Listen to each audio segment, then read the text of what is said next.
We're going to run through the filing status issues one more time on the theory that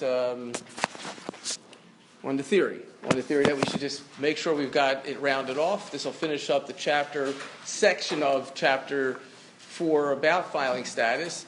And Reagan, this is sort of for you, where I say that this case is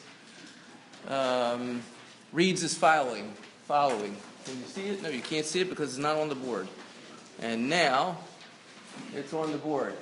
Scarlett says to Rhett, if you haven't seen Gone with the Wind, that's where this is from. Scarlett says to Rhett, "But Rhett, darling, our separation agreement requires you to pay any taxes resulting from the IRS audit that was going on during our divorce. Uh-oh, now the revenue officer has levied my wages and seized my horse and my last mint julep."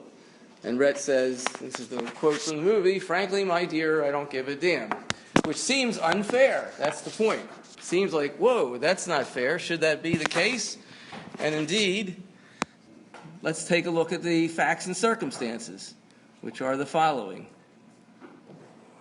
Facts and circumstances. Rhett and Scarlett filed a joint income tax return. Question. The light. The light. Why didn't you say that the first time? The light. It would be good to have the lights lower, right? And see what we can do. There we go. Projector.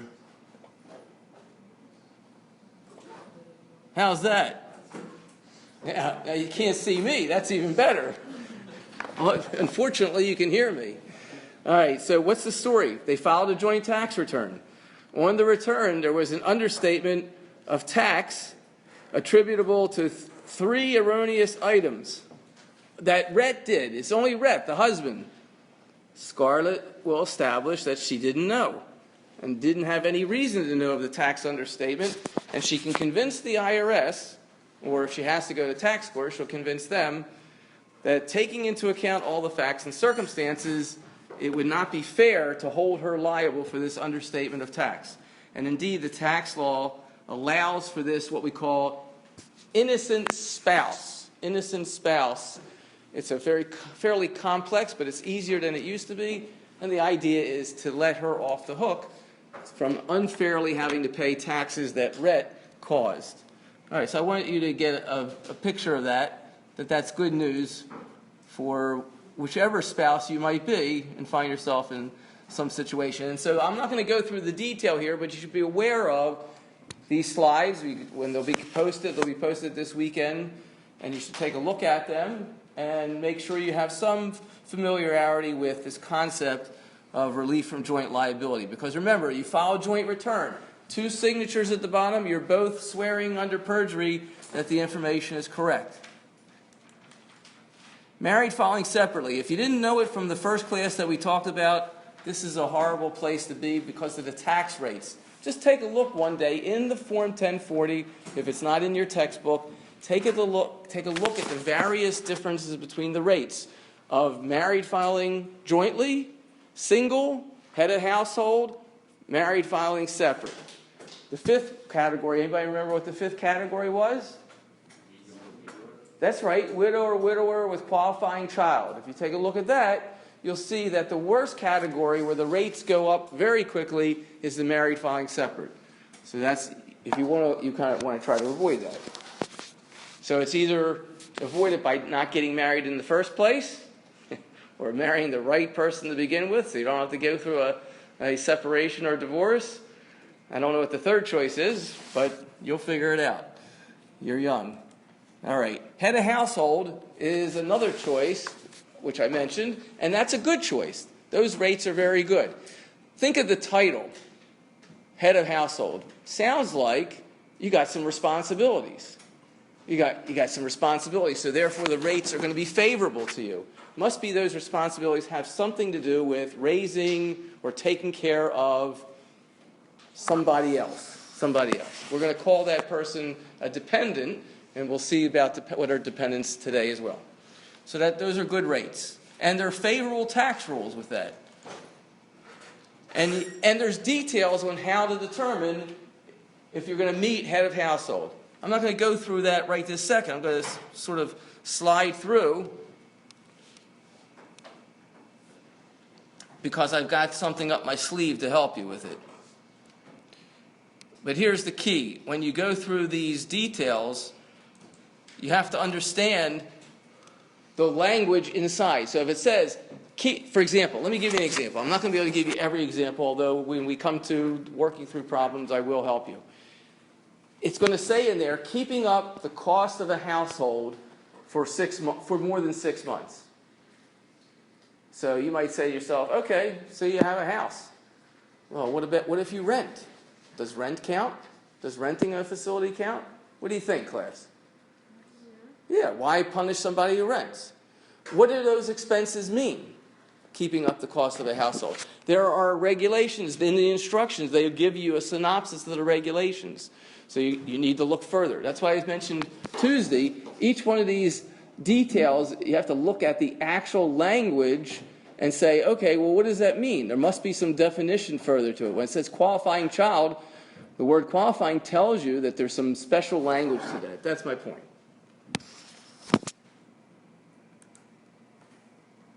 Qualifying person for head of household. There'll be a definition for that. And here it gives you some of that definition.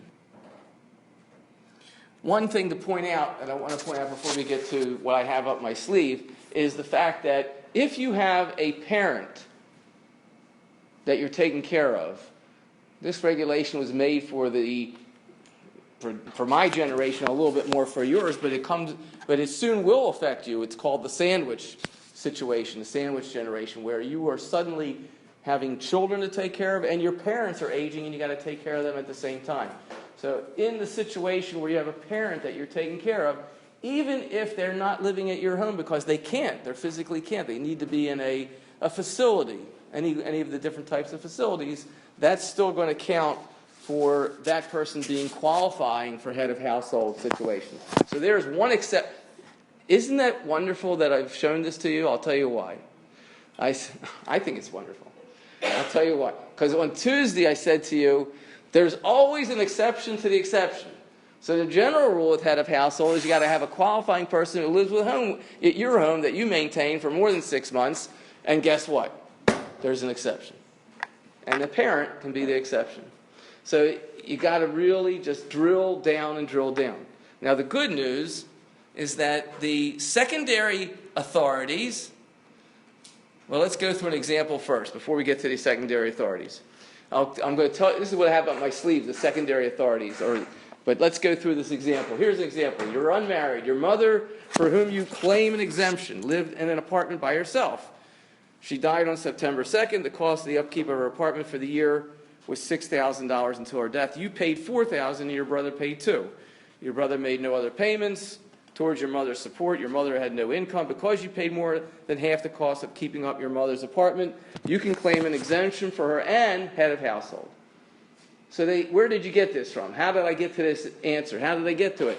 Well, I got the facts and circumstances from a real case. Now we look to the regs, we look to the instructions, and we see that you'll be allowed to do something like this, that you can take that as head of household. And that makes the person, in this case, you, the unmarried person, you get to go from the single rates and the single rules on deductions and standard deduction and itemized deduction and all the way down across the board on all the from AGI deductions, including your tax rates, to very, very favorable results when you're head of household compared to single. So all of a sudden, under what principle is this doing this? If you're taking care of that parent, what's the principle why you're getting a better tax structure? It's go ahead, everybody. That was great.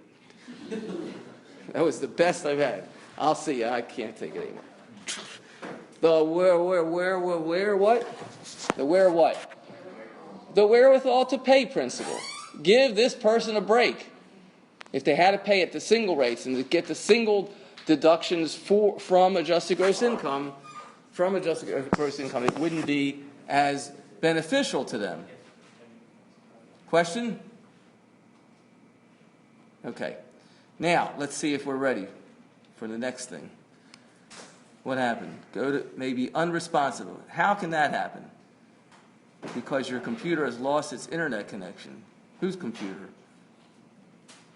Oh, that's just great. Okay. All right, let me get technical difficulties here. Hold on one second. Let's try it again. Let me see if I can reconnect.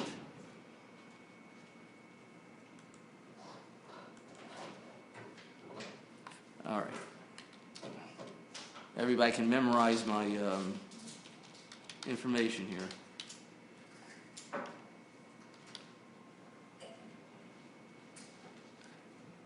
Except for that part.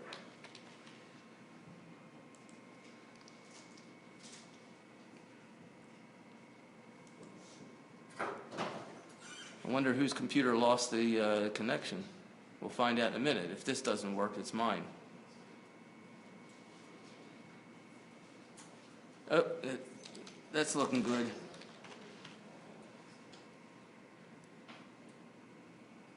Success. All right, we're back online.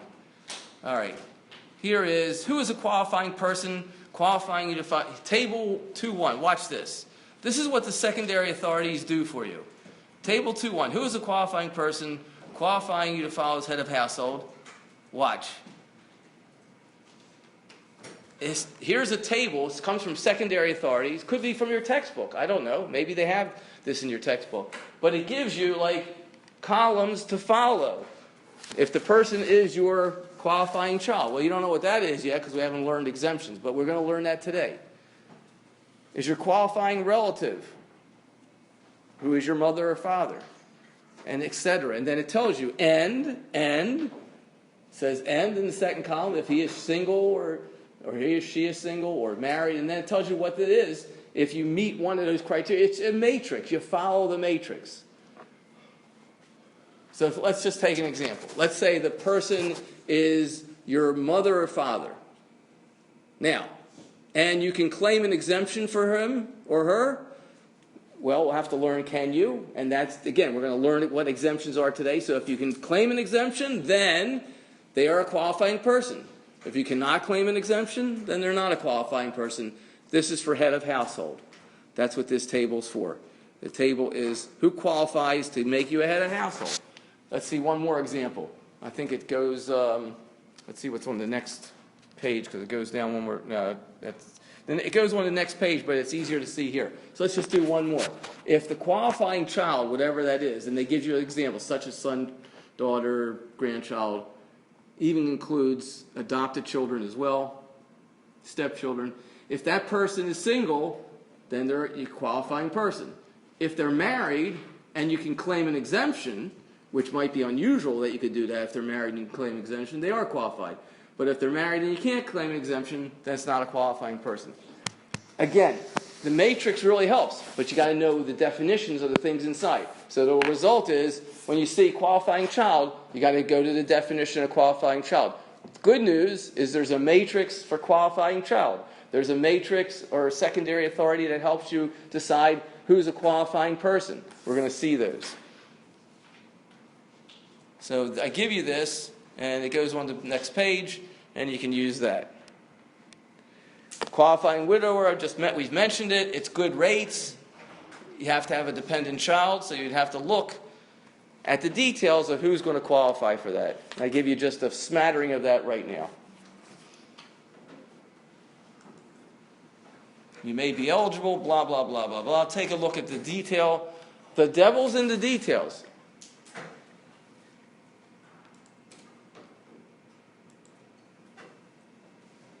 And here's a lot of the details. Here's an example, which you can verify with the details I gave you. John's wife died in 2012. He didn't remarry. Think of it. Qualifying widow or widower. If you remarry, all bets are off. That makes sense. If you remarry, that's it. You're no longer a qualifying widow or widower. You remarried. Life went on. Life must be good. We don't have to give you a break. You can file jointly. Those rates will be as good as qualifying widow or widower. During 2013 and 14, even though she died in 2012, Since he continued to keep up a home for himself and his child, for whom he can claim an exemption, again, the matrix would tell you that, then the result is in 2012 he could file a joint return for himself and his deceased wife, even if he didn't have a qualifying child. And in 2014, since he had a dependent child, he can still file as widow or qualifying widower with a dependent child. And after that, he can file as head of household if he continues to maintain a home for a dependent child, if he qualifies. All right, so that, now, why have we done all this? Why have we done all this? Because this is the first step. Before you know what tax rate schedule to use, you got to know your filing status. Before you know what your limitations and unlimitations are, so to speak, on your adjustments from adjusted gross income, meaning your standard deduction, your limitations, all those things that are going to be learned about, you have to know your filing status because they change based on your filing status. Don't look at me like that. This isn't my idea, but it is what we have. Okay, take a